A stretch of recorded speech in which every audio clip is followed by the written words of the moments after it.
Hola queridos amigos, esta es una nueva emisión de desarrollo personal. Esta emisión tiene un objetivo y es sacar la mejor versión de ti y de mí. Porque siempre les he dicho, Dios se esforzó muchísimo porque cada uno seamos total y 100% únicos. No superiores a nadie, simplemente únicos. Y al hacernos únicos, pues algo que quiso hacer es tener una relación especial con cada uno de nosotros.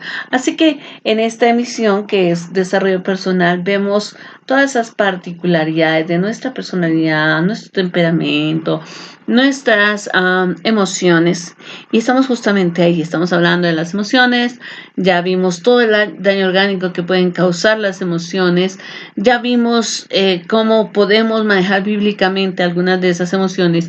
Y hoy quiero hablarles, vamos a manejar un enfoque diferente hoy. Vamos a empezar a hablar de emociones y terapias desde un enfoque bíblico, ¿de acuerdo? Así que yo le voy a invitar que me acompañe en esta emisión que espero sea de tu agrado, ¿de acuerdo? Como siempre les digo, por favor dejen sus comentarios, sus preguntas, sus dudas o simplemente comunícate conmigo si necesitas algún tipo de ayuda. Muy bien, pues quiero partir de una cita bíblica. Y quiero partir de una cita bíblica porque recuerden que cuando comencé a hablar de emociones, si ustedes ven la descripción de este video, en la descripción de este video encuentran los links que te dan el acceso a todo este tema de emociones. Cuando empecé a hablar de este tema de emociones dije, el hombre es un ser espiritual que tiene cuerpo y tiene alma, pero es un ser espiritual. Y en eso somos similares a Dios, así nos hizo Dios semejantes a Él. Tenemos un espíritu, somos espíritu y tenemos alma y cuerpo. Y bueno, en Génesis 2:25 dice, y estaban ambos desnudos, Adán y su mujer, y no se avergonzaban. Y yo quiero que tú registres esto, porque alguna vez y en algunas creencias religiosas le dicen a uno, mire, es que el ser humano pues tuvo relaciones sexuales y ese fue el pecado. No es verdad. Y no es verdad simple y llanamente porque Dios dijo que debían poblar el mundo, la tierra. Y pues no había manera de poblarla si no era con relaciones sexuales. Y Dios no veía la desnudez como algo malo. De hecho, el problema de la desnudez no fue con Dios, fue entre el hombre y la mujer. Cuando no habían pecado aún, en ese versículo que estamos leyendo dice que Adán y su mujer estaban desnudos y ellos no se avergonzaban. El plan perfecto de Dios, el hombre, fue cuando Dios nos creó, Él nos creó sin problemas de autoestima. Por eso el hombre no tenía vergüenza. Por eso lo que veía no lo hacía sentir descalificado. Dios no nos hizo tampoco con mecanismos de defensa. Dios tampoco nos hizo con traumas, ni con miedos, o con cualquier otro trastorno emocional. Dios nos creó libres de todo esto. Es el pecado el que lleva a que esto suceda. ¿De acuerdo? Eso quiero dejarlo perfectamente claro porque en Génesis 2:25 dice justamente eso, que el hombre y la mujer estaban desnudos, pero más adelante en el capítulo 3, después de que el hombre y la mujer han pecado, entonces dice, se dieron cuenta que estaban desnudos y cosieron hojas y se taparon. Entonces, lo único diferente entre Génesis 2:25 y Génesis 3 es que en Génesis 3 ya el hombre ha pecado y obviamente entonces el ser humano ya no se veía de la misma manera. El pecado efectivamente no solo trajo la separación de Dios, la muerte espiritual y más tarde la muerte física y enfermedades, sino que además trajo un daño a nuestra autoestima. ¿Ok? Trajo alteraciones emocionales, vinieron emociones. Dios nos hizo con emociones, pero a raíz del pecado, las emociones como el miedo empezaron a controlar el comportamiento del ser humano. Es decir, aquellas emociones que Dios nos había dado para reaccionar controladamente, ahora se enseñorean de nosotros y nos llevan a ser como sus esclavos. Entonces actúas guiado por el miedo, actúas guiado por el enojo, entonces actúas guiado por la tristeza Y no es que el miedo, la tristeza o el enojo sean sentimientos malos, o sea, lo malo es que estemos guiados por ellos, ¿de acuerdo? Entonces aparecieron también los mecanismos de defensa. Yo quiero decirte que si hablas con un psicólogo, el psicólogo te va a decir los mecanismos de defensa son muy humanos, son populares y pues son normales. Y yo te voy a decir que los mecanismos de defensa, efectivamente, como son el resultado de ese nivel de estrés que el ser humano está manejando, pues son formas del yo engañar, salir, evadir, ¿no? Para que no tengamos que enfrentar este estrés o liberar el estrés de alguna manera. Y entonces se vuelve una forma de engaño. Al ser una forma de engaño se vuelve pecado. Entonces sí pueden ser muy típicos, pero no los hace que no sean pecaminosos. Hay un solo ser humano que pisó la faz de la tierra que no usó los mecanismos de defensa para salir de los momentos de presión y le causó un daño orgánico. Y ese ser humano se llama Cristo. Cristo, cuando estaba en Getsemaní, dice que tenía tal angustia que su sudor era como gotas de sangre. Se llama homeostasis. Es un fenómeno por el que se rompen algunos vasos sanguíneos y se mezclan con el sudor. ¿De acuerdo? Fue tal su angustia, pero él no tuvo que manejar la autojustificación. Es decir, yo siempre digo a la gente, Jesús no dijo, pues mira, ya ni me preocupo, así que así yo voy a resucitar. ¿No? Él no se justificó, él no lo racionalizó, él no lo evadió, no dijo, ¿sabes qué, Señor? Dame una visión celestial que me ayude a salir de este dolor. No, él no hizo eso, ¿de acuerdo? Él simplemente lo reconoció. Y pues obviamente también el pecado trajo la resistencia al cambio, ¿de acuerdo? Eh, y esa resistencia viene como expresada como en la resistencia que el hombre tuvo a la intervención terapéutica de Dios. Vamos a ver eso. Eso es algo que a mí siempre me ha apasionado. ¿Qué es la terapia? Bueno, voy a tomar una definición de internet que está en la página que ustedes están leyendo ahí, y es la terapia psicológica o simplemente terapia.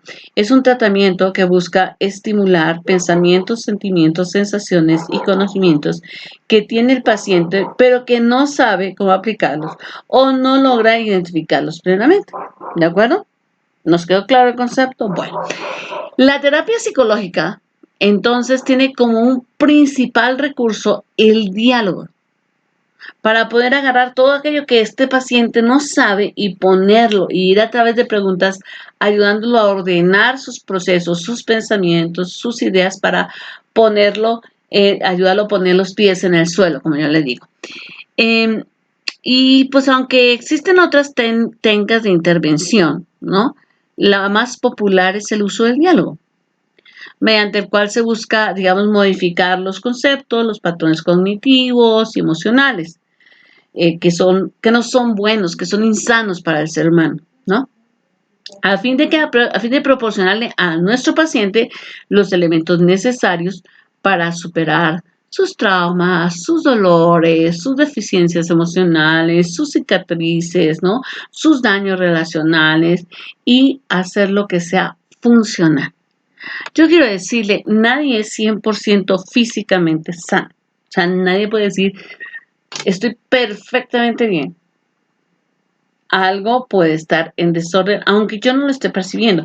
Y así pasa a nivel psicológico. Nadie, ninguno de nosotros podría decir, yo soy total y 100% equilibrado y soy súper funcional. No, no lo somos. La porción de Génesis 3, 7 al 13 nos muestra la primera intervención terapéutica en el mundo. Y lo que sin duda nos va a dejar este pasaje es mostrarnos cómo el hombre caído fue el primero en requerir terapia. Y la intervención de Dios fue de un terapeuta. Es decir, el hombre caído ni siquiera necesitó un médico. Necesitó primero un terapeuta, un psicólogo. Cuando el Señor le hace la pregunta a Adán, ¿dónde estás, Adán? Él sabía que Satanás había llevado al hombre a pecar. Él sabía que el hombre estaba escondido, pero él no quería que le dijera, estoy escondido detrás de tal arbusto. Él le quería que dijera, ubícate, reflexiona en qué lugar tus decisiones te colocaron. Entonces, esta pregunta, como les digo, no era literal, pues yo sabía dónde estaba Adán. La pregunta debía llevar a Adán llevar una intención terapéutica que debía llevar a Adán a reflexionar. Y bueno, que nadie asistió a un psicólogo, a un terapeuta, sabe que la herramienta principal del terapeuta son las preguntas, ¿sí? Y lo usamos en diferentes técnicas psicoterapéuticas, ¿no? Cuando Adán le dice, no, pues es que fíjate que estoy aquí escondido porque pues me di cuenta que estaba desnudo y tuve miedo. Y entonces el Señor le dice, ¿quién te enseñó que estabas desnudo? ¿Sí? Esta segunda pregunta quería que ayudara a Adán a que saliera de ese sistema equivocado de pensamiento que había adquirido a través de un diálogo equivocado con Satanás. Porque aunque Adán no dialogó con Satanás, la que lo hizo fue Eva. Entonces, pero imagínense a Eva, ¿no? Con lo descriptivas que son las mujeres. No, pues fíjate que se apareció la serpiente y me dijo que mira, coma el fruto. Porque Dios sabe que en el momento en que comas del fruto, pues en ese mismo momento vas a ser como Dios. Y yo miré a Adán y ese fruto se veía tan delicioso y se veía tan provocativo y ya comí. ¿Tú quieres? Entonces, ese diálogo equivocado, ese diálogo maligno había generado un tipo de pensamiento dañino, nocivo, que Satanás era logrado colocar en la mente del hombre. Porque había llevado al hombre a que pretendiera estar a la altura de Dios. No, pues, ¿cómo crees? O sea, no vas a morir, no te va a pasar nada, solamente que vas a ser como Dios. Y entonces trastocó el pensamiento que el hombre tenía y empezó a crear un pensamiento distorsionado que poco a poco lo fue alejando de Dios. Entonces, las preguntas tenían como objetivo ir haciendo que él se acercara, pero el hombre no reaccionó positivamente. Ahora, la peor condición de una persona que está enferma realmente es desconocer, ¿no? Que está enferma. ¿Has visto gente que no quiere ir, por ejemplo, al Papá Nicolau, que no quiere ir al examen de senos, o que no quiere hacer un hombre que no quiere hacerse un examen de próstata y dice, es que no quiero que me den una mala noticia? Ok, pero si estás enfermo es mejor que lo sepas para saber cómo debemos proceder. A nivel emocional, dicha condición no solo nos lleva a buscar ayuda, ¿no? O sea, si yo sé que tengo un problema, sino que hay gente que como considera que está bien, pues rechaza, ¿no? Cuando aquellas personas que lo aman vienen y le dicen, oye, mira, yo creo que necesitas ayuda, mira, yo creo que tú necesitas, te veo que estallas por cualquier cosa, casi que le pegas a tus hijos por cualquier cosa, cálmate, busca una ayuda y dice, no, yo sé cómo manejar, o sea, no te metas, yo lo estoy haciendo bien, cuando yo necesite ayuda, yo lo voy a pedir, ¿no? Y entonces es muy complicado porque esa es una condición muy difícil y eso fue lo que justamente sucedió en esa primera sesión terapéutica del Edén. O sea, casi Adán le dijo a Dios, no te necesito. O sea, ¿sabes qué? Pues sí, ya estoy escondido, pues sí, pues me di cuenta que estaba desnudo, por eso me escondí, pero no, ok, sí, ¿sabes qué? Dios, me equivoqué, pequé, tomé una mala decisión, no, sino que fue a ver cómo me zafo de la situación, ¿no? Como ahora que leamos el pasaje lo van a notar, ¿no? Sabes que la mujer que tú me diste, ¿no? Fue la que me dio el fruto, o sea, casi ella fue la que tiene la culpa, yo no. Entonces fue una serie de respuestas que evidentemente nos hacen ver que Adán no quería ser ayudado. Y bueno, Eva ni mucho menos, ¿no? No podemos engañarnos creyendo que esto es lo normal, ¿no? Pues si es que todos gritan, no, pues si es que todos algún día se ponen tristes, porque simplemente, pues así somos los seres humanos, ¿no?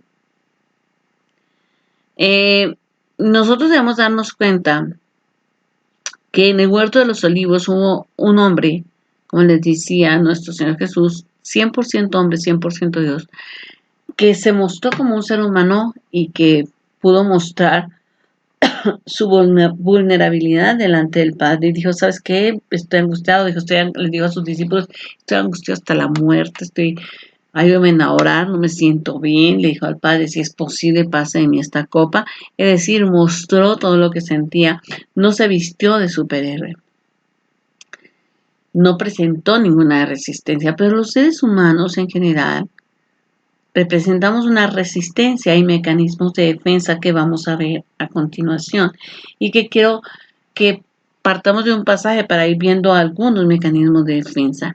Dice Génesis 3, 7 al 13. Entonces fueron abiertos los ojos de ambos y conocieron que estaban desnudos. Entonces cosieron hojas de higuera y se hicieron delantales. Y oyeron la voz de Jehová Dios que se paseaba en el huerto al aire del día, y el hombre y su mujer se escondieron de la presencia de Jehová Dios entre los árboles del huerto. Mas Jehová Dios llamó al hombre y le dijo, ¿dónde estás tú? Y él respondió, oí tu voz en el huerto y tuve miedo porque estaba desnudo y me escondí. Y Dios le dijo, ¿quién te enseñó que estabas desnudo? ¿Has comido del árbol que yo te mandé que no comieses? Y el hombre respondió, la mujer que tú me diste por compañera me dio del árbol y yo comí. Entonces Jehová dijo a la mujer, ¿qué es lo que has hecho? Y dijo la mujer, la serpiente me engañó y yo comí. Vamos a analizar esta cantidad de triquiñuelas, de mecanismos de defensa en acción. La resistencia que una persona tiene a la terapia o al cambio puede definirse como el conjunto de conductas del sistema terapéutico que interactúan para impedir el logro esperado del paciente en una relación de terapia. Es decir, el sistema terapéutico incluye los miembros de la familia, el terapeuta y el contexto en el que se desarrolla la terapia, ¿no? Ya sea una institución, sea un consultorio, sea un centro terapéutico. Entonces, todo está organizado para que al interactuar el paciente empiece a recibir algunos resultados. Entonces vamos a pensar que tenemos un adicto y entonces el adicto está en un centro de rehabilitación. El centro está diseñado para que él no consuma y así contribuir a la acción terapéutica. El centro está diseñado en muchos casos para que la familia no llegue y no vea al paciente con un síndrome de abstinencia y les dé miedo y lo saquen. Pero la resistencia a esta acción terapéutica puede decir, me siento secuestrado, es que esto para que funcione yo tengo que querer, etcétera. Y entonces empieza a hacer resistencia al lugar, a las personas, a la familia y puede dejar de alcanzar el objetivo de estar en ese lugar para rehabilitarse de su adicción, por ejemplo. Evidentemente, Adán no quería encontrarse con Dios. Es un hecho que no. Y Eva igual. Al parecer se pusieron de acuerdo y dijeron, es mejor que nos tapemos y estemos escondiditos, ¿no? Porque ir delante de Dios como estamos nos hace vulnerables, nos deja que Él nos vea como estamos, ¿no? Entonces, a veces cuando llegan los pacientes a tu consultorio, tú le preguntas, ¿cómo estás? Bien. Bueno, ¿y cómo van las cosas con tu familia? Bien. Entonces, lo que no quieren es mostrarse vulnerables, pero indudablemente lo son, ¿no? Ellos no se sentían cómodos, de hecho tenían miedo, tenían vergüenza ante la presencia del terapeuta, ante la presencia de Dios. ¿Ok?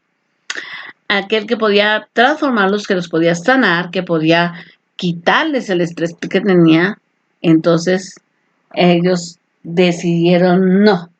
Lo primero que tengo que hacer es yo resolver mi problema de estrés y entonces empiezan a exhibir los primeros mecanismos de defensa. ¿Qué es un mecanismo de defensa a propósito? También llamado mecanismos homeostáticos o estrategias de afrontamiento. Son estrategias psicológicas e inconscientes, o sea, no son pensadas, ¿verdad? Sino que son como automáticas para hacer frente a la realidad y mantener la autoimagen. Para los psicólogos, las personas en general sanas normalmente utilizan diferentes defensas a lo largo de su vida. Y eso es, digamos, psicológicamente sano. Solamente se va a ver como patológico cuando el uso de ese mecanismo de defensa es persistente, cuando no pueden dejar de practicar ese mecanismo de defensa, ¿no? Y bueno, y cuando ese mecanismo de defensa afecta la salud física o emocional del paciente. El propósito realmente del mecanismo de defensa es el de proteger el yo al individuo, ¿no? De guardarlo, ¿no? De darle la sensación moral y lógica de que él mismo está tranquilo, que está bien, ¿ok? Y de hacerlo sentir más cómodo. Aunque los mecanismos de defensa sean considerados, como les decía, como normales, por ser patrones que se repiten por los seres humanos, no podemos negar que son, como les decía, una forma de autoengaño, ¿no? Y de engañar a otros. Ahora, veamos algunos mecanismos de defensa. A lo mejor nos vamos a ver la negación de la realidad. Es una protección de la realidad desagradable, al no permitirnos preservarla.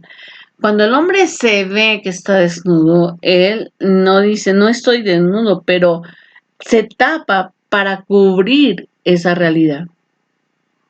¿Ve?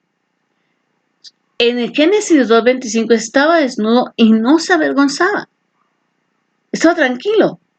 Pero cuando peca, lo que ve no le gusta. Satanás fue claro. Satanás le dijo, solo que Dios sabe que cuando comas de ese fruto, tus ojos van a ser abiertos. Lo que no le dijo Satanás es, lo que vas a ver, hombre, no te va a gustar. ¿Ves? Pero se lo dijo, fue claro, y le dijo, va a pasar esto. Le dijo una medio verdad, y al decirle una medio verdad, pues lo engañó. Ahora, hay otro mecanismo de defensa que se llama el desplazamiento. ¿Qué es el desplazamiento? Es descargar el sentimiento acumulado negativo en objetos menos peligrosos que los que lo generaron. Por ejemplo, un esposo llega y gritonea y le pega a su esposa. Y la esposa no le dice ni le hace nada, pero bueno, al día siguiente está horriblemente mal con sus hijos, los grita, los insulta, los regaña por todo, les pega por todo. ¿Por qué? Porque está desplazando ese sentimiento hacia esas personas que son menos peligrosas. Otro mecanismo es la fantasía, que es la gratificación de deseos frustrados en eventos de éxitos imaginarios. Por ejemplo, no tienes un peso para pagar ni la renta, ni la luz, ni el agua, y entonces empiezas a imaginarte, cuando yo me gane el melate, mira, voy a comprar una casa propia en tal parte, voy a hacer esto, voy a hacer aquello, voy a ayudar a mi mamá, bla, bla, bla, bla, bla, bla. Y entonces te inventas una historia de éxito en tu cabeza para no tener que enfrentar la situación frustrante en ese momento. Otro mecanismo de defensa es la identificación. Y es cuando hay personas que se dan un sentimiento de valía al identificarse con otra persona de una más alta posición o mejor, ¿no? Entonces, ¿por qué, por ejemplo, las chicas quieren parecerse a una Barbie? Por un mecanismo de defensa de identificación. Entonces ellas se sienten empoderadas si se parecen a esa persona, porque entonces se sienten seguras de sí mismas, se sienten bonitas, etc. ¿No? Otro mecanismo es el aislamiento, que es el retiro de la carga emocional de situaciones dolorosas. Es decir, si un hombre se siente, por ejemplo, enojado por ver la casa desordenada, se siente rechazado por su esposa porque ni siquiera lo recibió bien, se siente frustrado al ver a sus hijos que no han terminado la tarea, él puede llegar y aislarse, y lo hace conectándose a la televisión. Él no dice, no me importan mis hijos, él no dice que casa tan desordenada, él puede aislarse simplemente.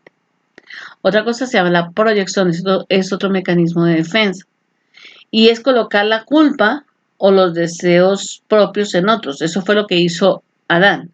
Adán dijo, la culpa fue la mujer que tú me diste. Dijo, la mujer que tú me diste me dio el fruto y yo comí. O sea, mi esposo dice que si en la época del Edén hubiese existido los abogados, entonces entre la serpiente, Adán y Eva hubieran contratado a un abogado para demandar a Dios. Pues porque todos tenían la culpa menos ellos. Hasta Dios tenía la culpa, ¿no? ¿Para qué creaste la serpiente? ¿Para qué me dejaste a mí en el huerto? ¿Para qué? O sea, todos proyectaron la culpa sobre Dios. La mujer que tú me diste me dio el fruto y yo comí. O sea, Adán dijo, yo no tengo la culpa. Y ese es un mecanismo de defensa que hoy por hoy, desde el Edén, los hombres en general proyectan. ¿Sí? Tus hijos, porque tú los malcrías. Porque, o sea, siempre están proyectando. Ahora, ¿cuál es el mecanismo típico de las mujeres? Ahí va. Se llama racionalización. Es un intento de probar que la propia conducta que se asumió es racional y justificable. Tan justificable como para ser aprobada por ellos mismos, por ellas mismas o por otras personas. Por eso Eva dice, la serpiente me engañó, lo que es verdad, y yo comí lo que es verdad. Entonces, está diciendo, pues es que era una consecuencia lógica, yo no tuve la culpa, porque la serpiente me engañó y yo comí. O sea, no hay forma. Yo pruebo que mi conducta fue justificable, ¿no? Entonces ves mujeres que se justifican, es que pues aguanto a este marido porque por mis hijos. Entonces, esa es una buena excusa para poder sustentar la violencia, por estar en una relación destructiva, ¿no? Otro mecanismo de defensa se llama formación reactiva. Y es que para prevenir los deseos malos, peligrosos, dañinos, se asumen actitudes opuestas que sirven como barreras.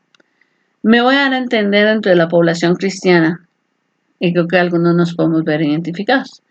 Antes, cuando alguien nos cerraba en un vehículo, nosotros sacábamos la cabeza y le gritábamos pues hasta que más se iba a morir. Ahora, hacemos lo totalmente opuesto. No le gritamos hasta de qué mal se va a morir, sino le decimos, Dios te bendiga. Entonces, esa bendición es como una contención para ese sentimiento dañino, ese deseo peligroso o de mal testimonio. Pero sigue siendo, o sea, ese Dios te bendiga no es real, es una barrera de contención solamente. Otro mecanismo de defensa es la regresión. Es decir, regresar a etapas anteriores del desarrollo que implican menos responsabilidad, aspiración o ayuda externa. O sea, por ejemplo, cuando un niño tiene 6 años y ya va a la escuela, la está pasando muy bien, nace un hermanito, al hermanito pues todo el mundo le trae regalos, todo el mundo está con él, pasa mucho tiempo con él y el niño entonces empieza a mojar nuevamente la cama. Está regresando a una etapa donde su mamá lo tenía que atender. Y entonces ahí en esa etapa se siente seguro. A veces nos pasa pequeñas regresiones a las mujeres, por ejemplo, cuando vamos a la casa de los papás, estamos ya casadas, llegamos a la casa de nuestros papás y entonces es como, pues aquí ya soy la hija otra vez y me atienden y me apapachan y casi casi vuelvo a ser como la niña, ¿no? Y hasta me porto aniñadamente con mi esposo, como caprichosita, como, ¿por qué? Porque estoy volviendo a una etapa más segura para mí. Otro mecanismo de defensa se llama represión, que es evitar pensamientos dolorosos o angustiantes o peligrosos eh, desde, desde la parte de apretarlos, de guardarlos, de doblarlos. Entonces, es como, no tengo miedo, lo que hago es que entonces reprimo mi miedo y pienso, no, yo ya soy adulto, ya no tengo por qué sentir miedo. O sea, no lo reconozco, lo estoy sintiendo, pero lo doblo tan pequeñito, lo guardo tan fuerte y lo aprecio tanto que no se va a notar. ¿De acuerdo? La otra es la sublimación. Esto es encantador, que es la gratificación de deseos sexuales frustrados por medio de actividades no sexuales, sustitutas, pero socialmente aceptadas. ¿Quiere ver cuál es una sublimación? Las novelas para las mujeres.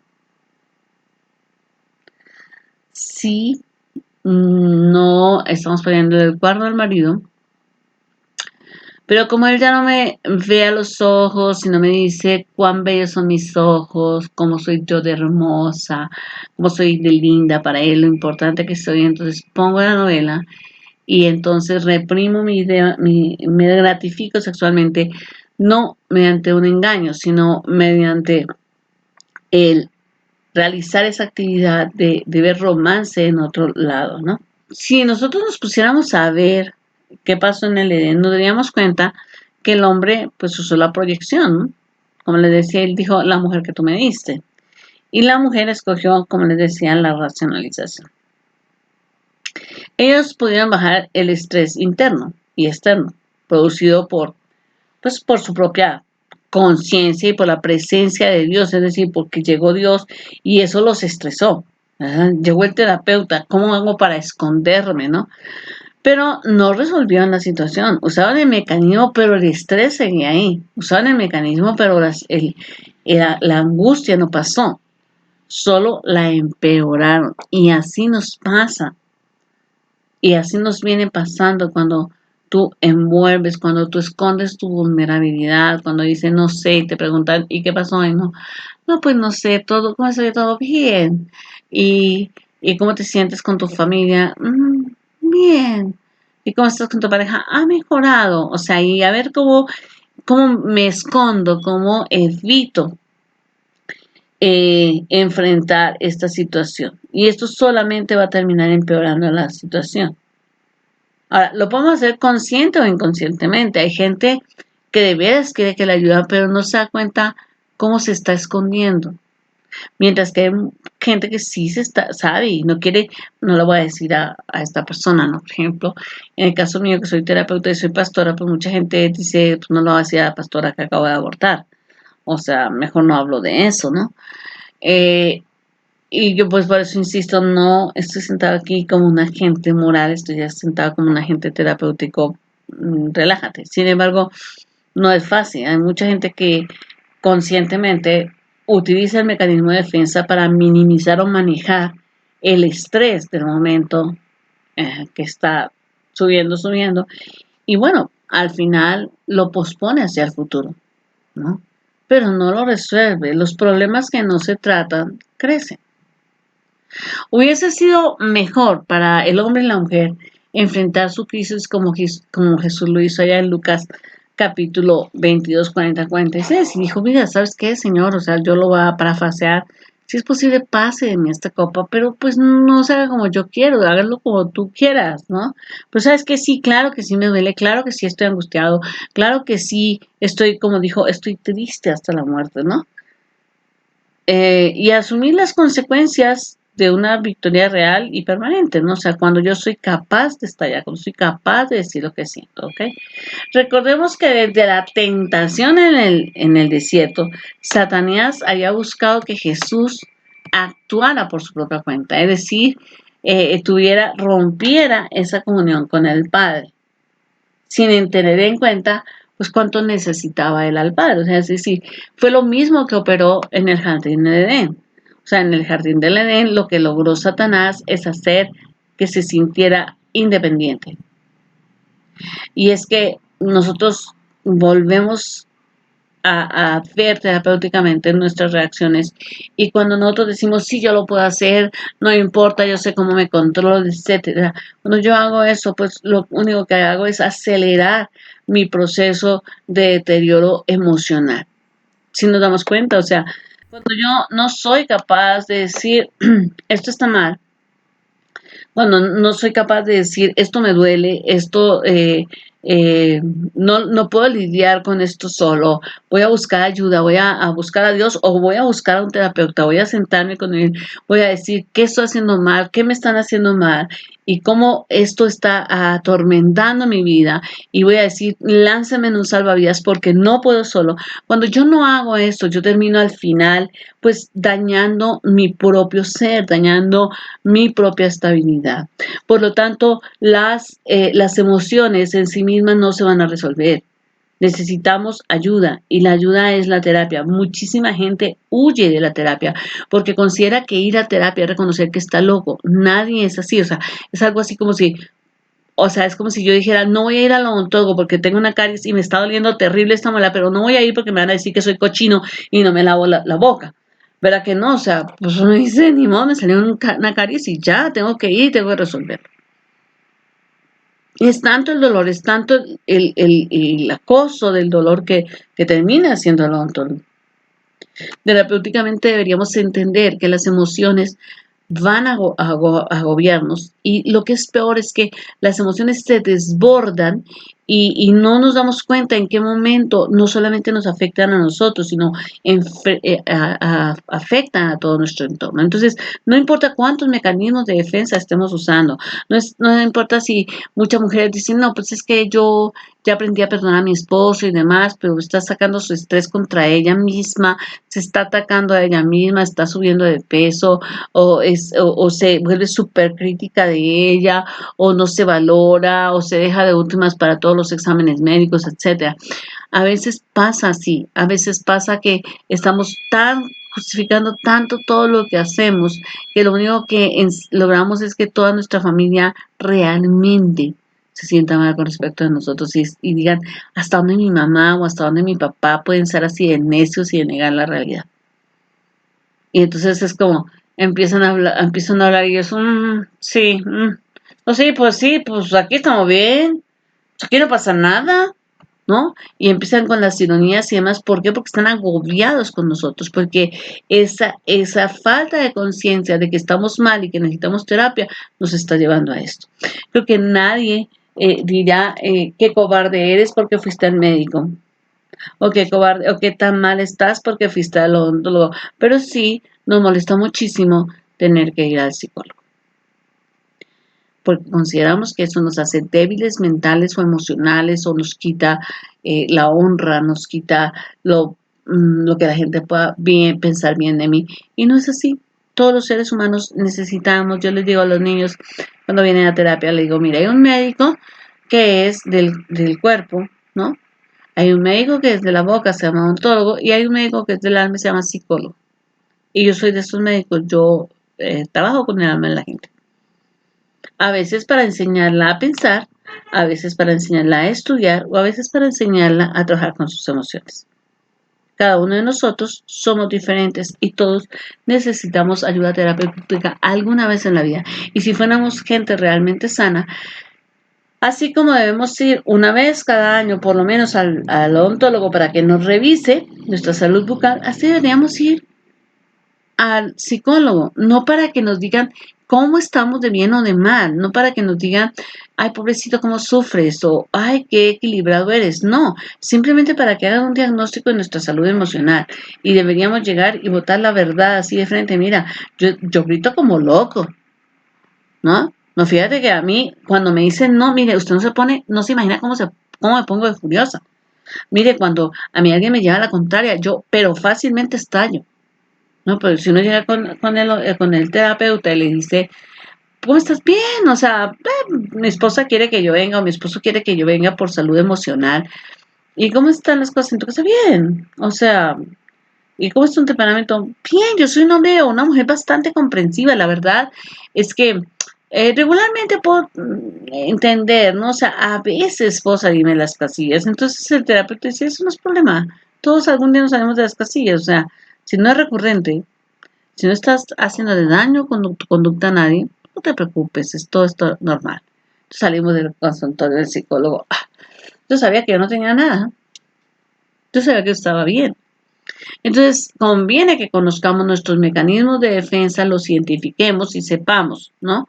O sea, yo les digo, generalmente las mujeres racionalizamos, yo soy súper, súper racionalizadora. O sea, yo siempre le encuentro una razón para hacer lo que hice. Y me agarro de esa razón y digo, es que sí, mira, yo tenía que hacer esto, ¿no? Hay otras personas que usan la fantasía, los niños usan mucho la fantasía. No quiere decir que no estén estresados. Cuando un niño juega en el día del velorio de su mamá, no quiere decir que no le importa o que no se ha dado cuenta, quiere decir que está fantaseando. Evita el dolor mediante la fantasía para que dejemos de pensar que los niños no se estresan.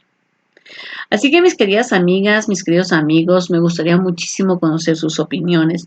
Le voy a pedir por favor que me deje sus comentarios, que me ayude con un like ahí para que este canal siga creciendo. Dejen su campanita activada y vamos a estar conociendo cada día más. Prometo que lo que viene sobre terapia va a estar muy interesante, ¿de acuerdo? Vamos a estar viendo algunos mecanismos, vamos a tratar sobre algunos tipos de terapia muy por encima para que tengamos una idea y podamos como que establecer qué es lo que más nos puede convenir en un momento determinado, ¿de acuerdo? Son ustedes un público maravilloso. Gracias por estarme acompañando. Les amo muchísimo. Nos vemos el próximo jueves a las 12 del día. Recuerde, este es su canal. Es un canal para ti y para mí. Así de que espero tus comentarios.